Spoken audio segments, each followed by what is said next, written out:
दूसरी तरफ आरव और रेहान आरजू को गुस्से में घूर रहे थे। रेहान, तूने मुझे कब लड़कियों के साथ देखा है? आरजू, ईशू ने कहा। आरव, क्या कहा ईशू ने? आरजू, यही कि आप दोनों की गर्लफ्रेंड्स हैं। दोनों ने एक साथ। क्या? इसीलिए आज पुलिस? आरजू भी इतराते हुए अपने बालों से खेलने लगी। असल में ये उन लोगों का कोड था। बॉयफ्रेंड गर्लफ्रेंड मतलब खतरा और धमकी मतलब कोई पीछा कर रहा है। ईशानी ने बड़ी सफाई से आरजू को मैसेज दिया और आरजू ने भी सनी के सामने ही कर्नल राठौर को सारी इंफॉर्मेशन दे दी, लेकिन किसी को भी कोई शक नहीं हुआ। रेहान, वो सब तो ठीक है, लेकिन पापा को क्यों फोन किया?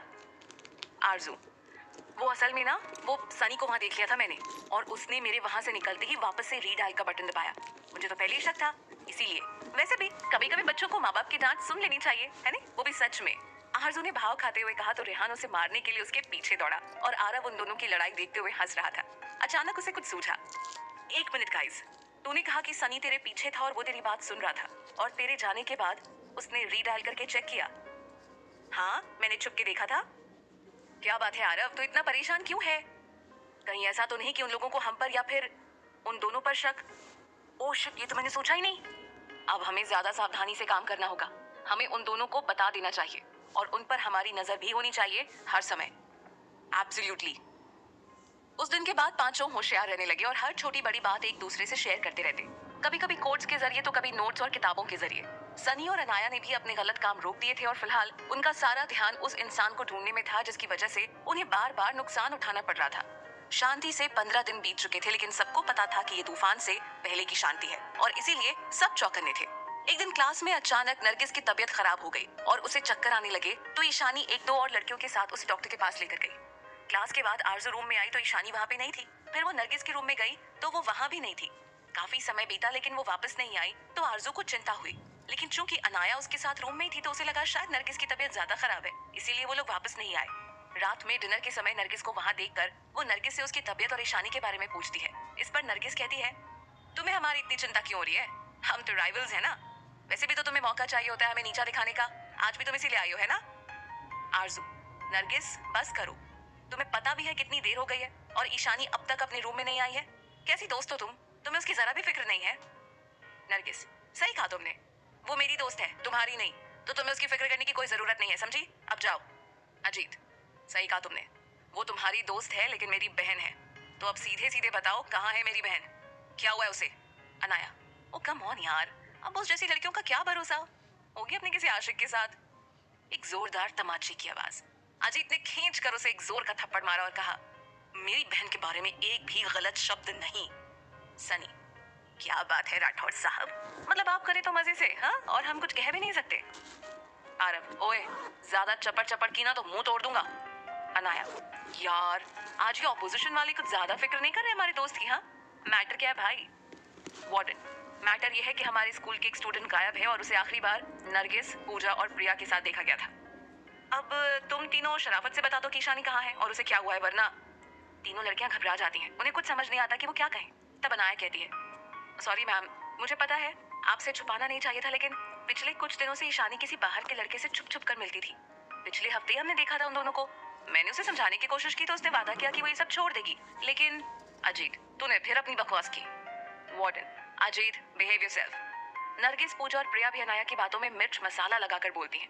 उनकी बातें सुनकर अजीत और आरव गुस्से से बौखला जाते हैं, लेकिन उन्हें कुछ लड़कों ने पकड़ रखा था, इसीलिए वो कुछ कह नहीं पा रहे होते। वो सब ईशानी के बारे में ढेर सारी घटिया बातें करते हैं, जिससे वार्डन और बाकी वहाँ मौजूद लोगों को यकीन हो जाता है कि ईशानी एक बुरी लड़की है और वो अपनी मर्जी से कहीं गई है। लेकिन तभी वहाँ कर्नल राठौर कुछ पुलिस वालों के साथ आते हैं और उन सबको घेर लेते हैं। उन्हें देखकर सब हैरान हो जाते हैं।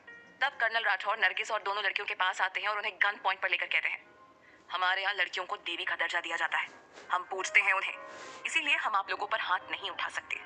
आप हमारे लिए बेटी की जैसी हैं। ईशानी हमारे लिए बेटी से बढ़कर है, इसलिए इससे पहले कि हम बंदूक की गोलियां तुम पर खत्म करें, सच बोल दो। पूजा, जी जी, वो हमें मूवी देखनी थी ना, तो अनाया ने आइडिया दिया कि हम बीमारी का बहाना बनाकर जा सकते हैं। ईशानी भी हमारे साथ ही थी, लेकिन जब हम उसे हमारे प्लान का पता चला तो वो बहुत गुस्सा हो गई थी और वापस चली गई। उसके बाद हम लोग मूवी देखने चले गए, वापस आने के बाद वो हमें कहीं मिली नहीं। कर्नल राठौर, कहाँ छोड़ा था तुम लोगों ने उसे? रिया जी मेन गेट के पास छोड़ा था। 3 तमाचे और तुम तीनों की वजह से आज वो मुसीबत में है और तुम लोग उसकी मदद करने के बजाय उसी के कैरेक्टर पे उंगली उठा रही थी। वार्डन ने उन तीनों को उनके झूठ और लापरवाही के लिए अच्छे से उनकी क्लास लगाई और तुरंत उनके पेरेंट्स को फोन करके बुलाया। कर्नल साहब साथ आए इंस्पेक्टर को सीसीटीवी फुटेज चेक करने के लिए बोलते हैं। उनके साथ आए 2-3 ऑफिसर्स बाकियों से पूछताछ करने में लगे थे। तभी रेहान और आरजू दौड़ते हुए आए। असल में जब पहली ही बार अनाया ने ईशानी के बारे में उटपटांग बोलना शुरू किया, रेहान समझ गया कि ये उन लोगों का ही काम है। उसने धीरे से आरजू को इशारे से बाहर बुलाया। चूंकि सबका ध्यान उन लोगों की बातों में था तो किसी को पता ही नहीं चला और उन दोनों ने पहले कर्नल साहब को फोन किया और फिर सारी जगहों पर उसे ढूंढने लगे। रेहान, सॉरी मामा साहब, लेकिन वो स्कूल की बिल्डिंग में नहीं है। आरजू, प्लेग्राउंड और ऑडिटोरियम में भी नहीं है। आरव, तुम लोगों ने स्कूल के पीछे वाले गार्डन में चेक किया? रेहान, वो वहां भी नहीं थी। अजीत, पुरानी बिल्डिंग में? आरजू, वहां भी नहीं है। आरजू, सिर्फ टीचर्स के क्वार्टर्स बच गए चेक करने को, बाकी हमने सारी जगह चेक कर लिया है। उसकी बात सुनकर सारे टीचर्स भड़क गए, लेकिन कर्नल साहब ने तुरंत कुछ सिपाहियों को वहां भेज दिया। तब तक वो ऑफिसर सीसीटीवी फुटेज चेक करने लग गया। वो वापस आ गया और उसने गेट पर लगे कैमरे की फुटेज दिखाई जिसमें ईशानी उन तीनों से बात कर रही थी। फिर वो तीनों वहां से चली गईं और ईशानी लौटने लगी। उसी समय वहां एक कार आई जिससे 2 लोग बाहर आए और उसे बेहोश करके गाड़ी में डालकर ले गए। कर्नल साहब ने उस ऑफिसर को उस गाड़ी के बारे में डिटेल्स निकालने के लिए बोला। फिर वो सनी और अनाया की तरफ घूरते हुए कहते हैं, मैं सिर्फ 5 मिनट दे सकता हूँ। You are free to do anything, but I want result. Your time starts now. उनके कहने की देर थी और चारों दोस्त उन दोनों पर टूट पड़े। चूंकि अनाया और सनी ने ईशानी के बारे में काफी कुछ कहा था और इससे अच्छा मौका उसे सबक सिखाने का नहीं मिलता, तो अजीत और आरव आज सब कुछ, सारे संस्कार, सारी तमीज भूलकर उन्हें समझा रहे थे। चारों दोस्त उन पर टूटे हुए थे, पूरी तरह से पीट रहे थे। 2 मिनट बाद अनाया ने अपने मुंह से खून थूकते हुए कहा, हमें मारकर तुम्हें कुछ नहीं मिलेगा। तुम कभी पता नहीं लगा पाओगे कि ईशानी कहाँ है। आरजू ने उसके बाल पकड़कर कहा, हमने तुमसे कुछ भी पूछा क्या? हम तो फिलहाल तुम्हें ये समझा रहे हैं कि ईशू हमारे लिए क्या है। सोच, अभी सिर्फ तुम लोगों ने उसके बारे में कुछ शब्द कहे तो हमने तुम्हारे साथ क्या किया। अगर उसे खरोंच भी आई तो हम क्या करेंगे?